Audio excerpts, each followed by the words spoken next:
मित्रांनो, आज आपण उंबराच्या फळाची भाजी बनवणार आहे। बघा, उंबराची फळं मी का नाही रानातून तोडून आणलेले आहेत। बघा बघा बघू शकता। बघा ही उंबराची फळं आहेत। आता आपण याची भाजी बनवणार आहे मित्रांनो। तर मित्रांनो, ह्याचा उपयोग काय माहिती का? जर हा डायबिटीसला जास्त उपयोग होतो। ह्याची जर फळं पिकली ना तर तुम्ही डायबिटीससाठी याचा उपयोग होऊ शकतो।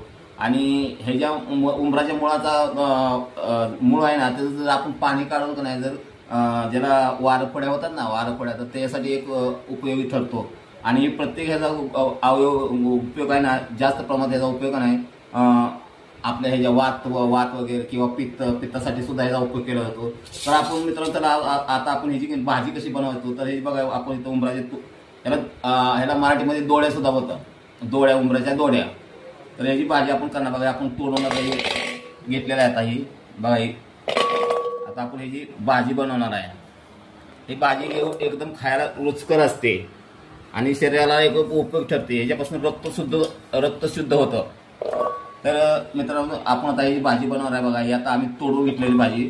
आता ही एक दोन वेळा याला धुतल्यानंतर ह्याची भाजी बनवणार आहे। याला शिजवायची, शिजवल्यानंतर या 2 फोड्या करायच्या आणि फोड्या केल्यानंतर तेल आणि मीठ, काही मसाला टाकून ह्याला आपण त्याची भाजी बनवायची आहे। तर